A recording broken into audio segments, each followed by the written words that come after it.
I titled this talk, Take the Red Pill. So we'll go over that in a minute. Joe already gets it. Take the red pill. But, you know, when we're talking about acceptance, we first have to ask ourselves, who are we, and why are you here, and why and what are you doing what you're doing? So we always say over and over that we are manifestations of the light of creation. We know this. What does that mean? How do we express it? We know that we are here to experience life in the physical. We're here to be human. We're here to have and create opportunities to share the love that is inherent in our Creator. Do we really accept that awesomeness and that responsibility? Is that part of us? Are we fully embodying and accepting that? Not just, again, not just as awesome, because it's totally awesome, but also as a responsibility to fully experience anything we need to come fully into ourselves. Now, if you want to rewind back to March, I told you guys to allow yourself to be a little scratchy, a little irritated, a little uncomfortable, and to use that as a growth opportunity. I want to bring us back to that idea that those moments are growth opportunities to find out really who we really are and what we're really doing and how we can take responsibility for being a light of creation. Examining each part of ourselves, our humanity and our divinity, loving all of it. So in other words, warts and all, the whole bundle. Can we take it all on? So when I connect to spirit for others in that realm of mediumship, and connecting to souls who are in spirit that we know and we love, our friends and our family, our ancestors, there's a great recognition from those souls in their communication of their life and their memories that they had here while being, quote, alive. There is no shying away from the experiences. Even parts of the experience that we may consider putting them in the category of maybe, quote, not good people, or having some lapses in judgment, or just doing some outright awful things. The recognition is of their whole person and their whole experience. So some of these connections, though, I mean, they can be on the pretty, dark side of humanity. Addicts, abusers, killers, promiscuous people, people that are in supremacy groups that cause pain to others on purpose. We have all of this in our humanity, and yet there is this recognition from these people that was part of them, but there's also a recognition that not all their decisions were made from a place of compassion or love, that they were based on fear, ignorance, or misunderstanding. There's also a recognition of the inability or the choice to not reflect or review oneself. So we talk a lot about accepting all of us, but in order to do that, we have to reflect and integrate pieces of ourselves that may be part of the warts and not part of the all that we want. So how do we do that now while being in the physical? Taking responsibility for that, reflecting on that. So, these communications, they're in the arms of spirit, in the spirit world of heaven, and they're wrapped in love, and they're saying, you know what? I did not always recognize during my experience. Take the opportunity to recognize during your experience. I've also recognized that some say, you know what? I didn't take the time to experience or to deal with those things or reflect until the 11th hour of my life. And I still managed to do it, but do you really want to do that at the 11th hour? You know, it's that whole idea of the bucket list. Do we really need the bucket list? Or could we have our whole life and our whole experience being those experiences instead of trying to cram them in at the quote end? So consider any kind of reflection on our life, a version of acceptance of our experiences and our choices.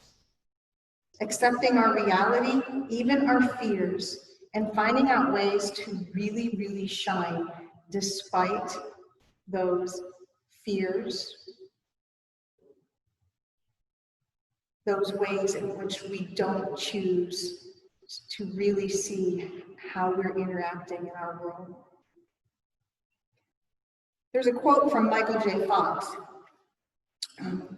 He says, "Acceptance doesn't mean resignation. It means understanding that something is what it is, and there's got to be a way through it.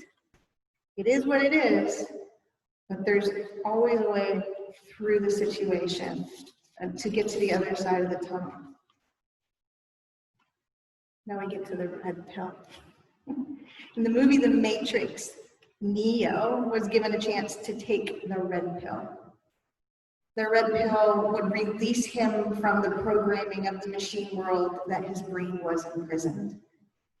In essence, he would accept who he really was. He would no longer just went around with what the outside stimulus was showing him. He was going to do it from the inside out. So the symbol in the movie was the red pill. So in the process, after he took that pill, he had to go through a ton of healing. I think that's sometimes the part that we're most fearful of when we start to really reflect and look at ourselves. And in the movie, they show this by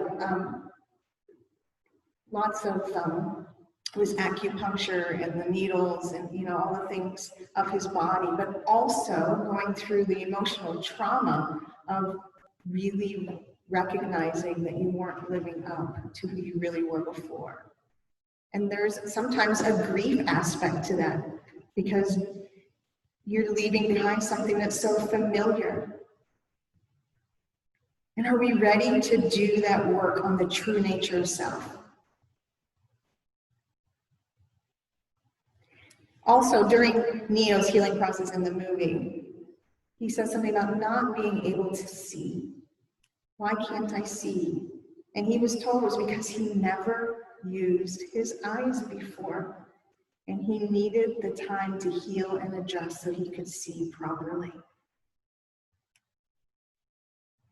It takes time. I know sometimes when we start this, I'm going to fully accept everything, I'm going to integrate, I'm going to remember all this stuff that was from the outside in, stuff that was from the inside out, and we want it to be like, okay, I'm doing it. I know each year we do the burning bowl ceremony here as a reminder of ourselves that we can do that. And yet, after the ceremony, after we've recognized that, there's still work. Sometimes months of it to say, you know what, this thing that I said I was going to take care of, how am I going to take care of that? And to own up to that, to heal and adjust. We are offered the red pill every day. Every day. We're offered the chance to see the world and our place in it in new and wonderful ways. This morning I took a chance to just sit on the porch when it was quiet before everybody started coming. And I looked to the side and there was a spider, and I looked down, there's another spider. And you wonder, you know, those are amazing little creatures that sometimes we put into this little nasty light for whatever reason. I'm not quite sure where that all come from. But then I took a look around and there's a rabbit and a crow and a couple of butterflies, and a bunch of flowers. And do we just take the chance? Do we take the time? We are asked to make and create so that we can recognize our own uniqueness. We are asked to not accept interpretations of this world that subject others to the inability to choose the red pill. There are so many instances in this world where we either tell or other people tell us, or groups or people around us, the right and the wrong way to be.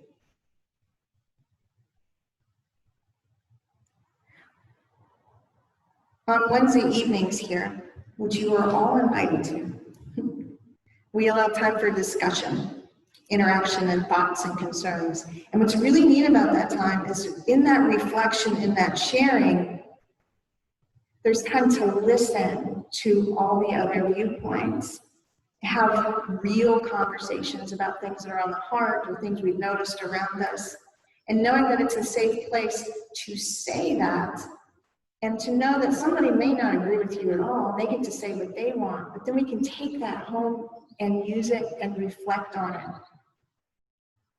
It's that part I told you about, letting yourself be uncomfortable, hearing things that maybe don't immediately fit with us, and maybe they never will, but giving the opportunity to even recognize that that's how somebody else is approaching. Taking the time, again.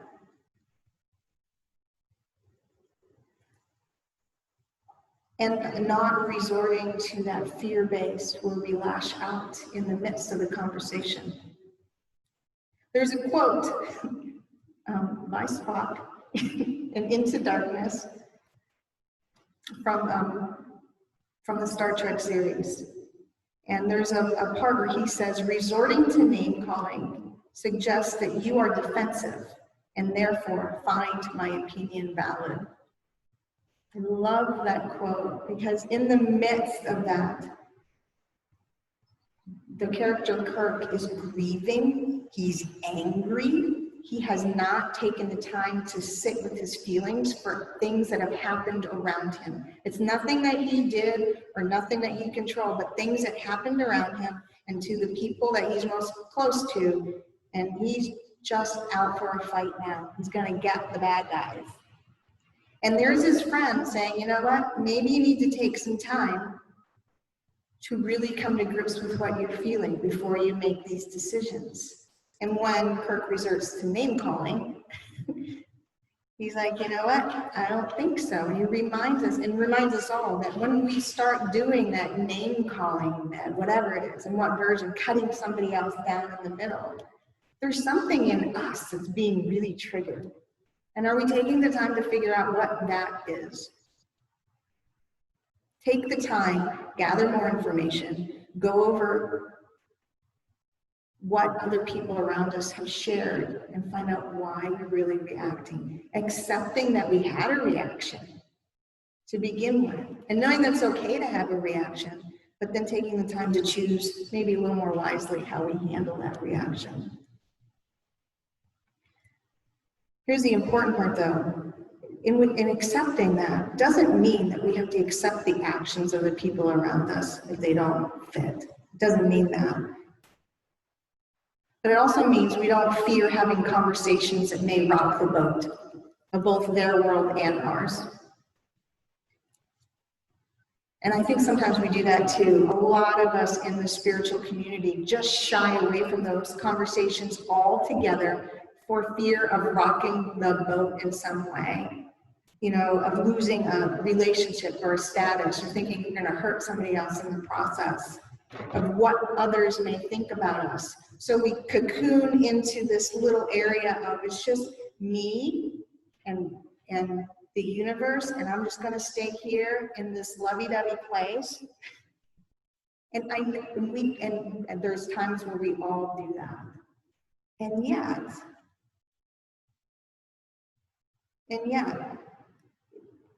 is that really accepting the situation? Maybe there is something through your words or even your reflection that come up that make that situation better for somebody else or bring us into a more loving place.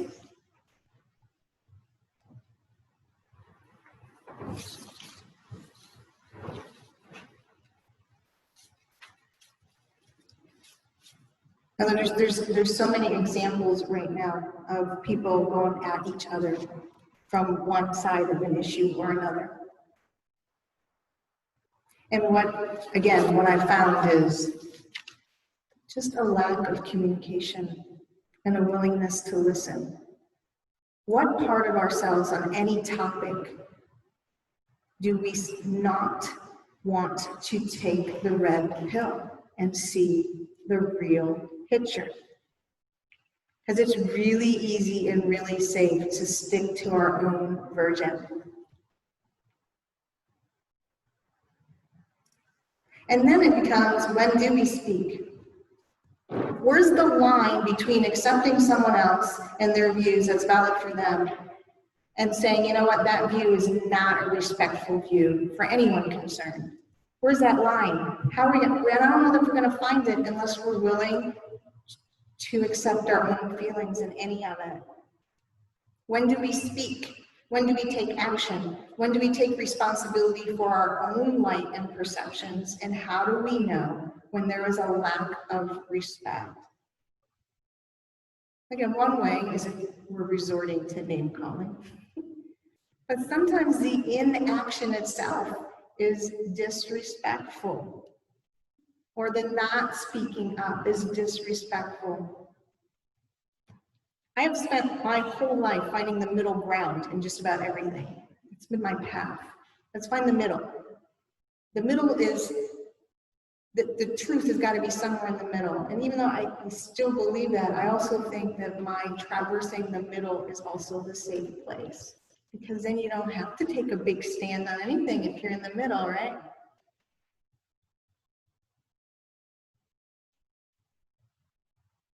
The times I've veered off the middle into really confrontation has always been my children involved. There was some kind of trigger where they were being disrespected that I flew into mom action. So I think about that. I'm like, are there other ways? Because really, aren't we all children of the universe? Shouldn't we all back each other up that way? Even if they're not my offspring. We're all connected. We're all brothers and sisters. To remind each other when things, are not lining up. To challenge each other in a good way, in the conversation way, on what's happening.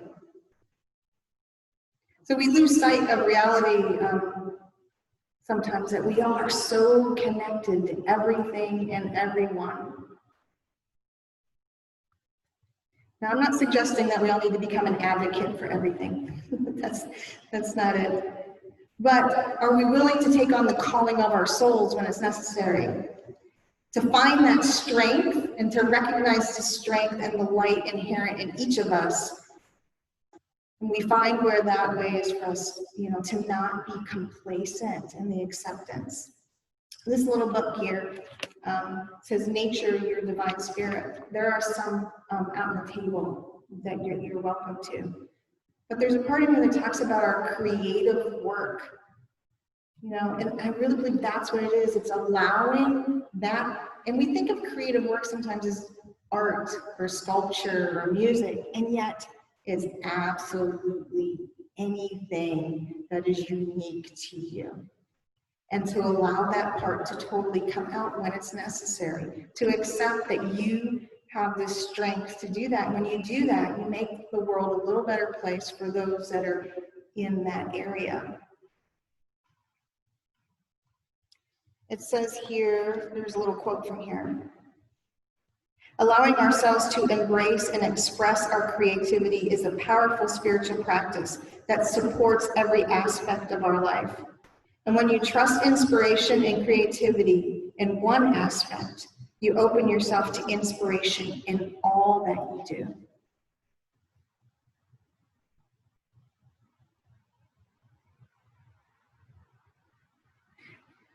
In that way, we find the strength and the capacity to not be complacent in our acceptance.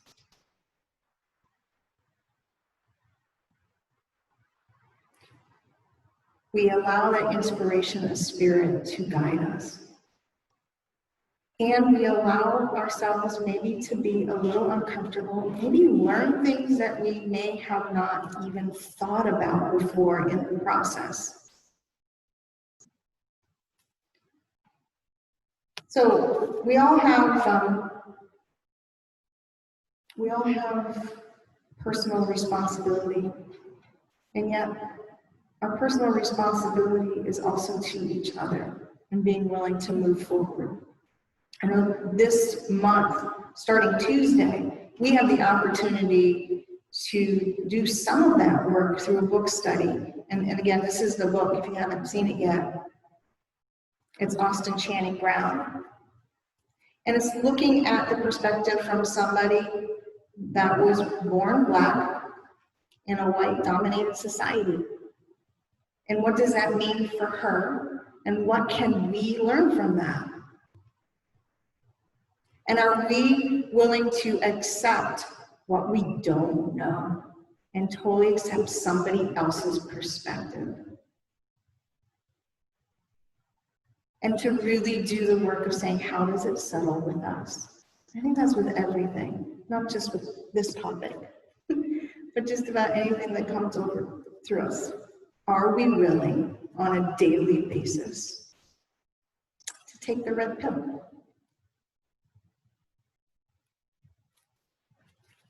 Thank you.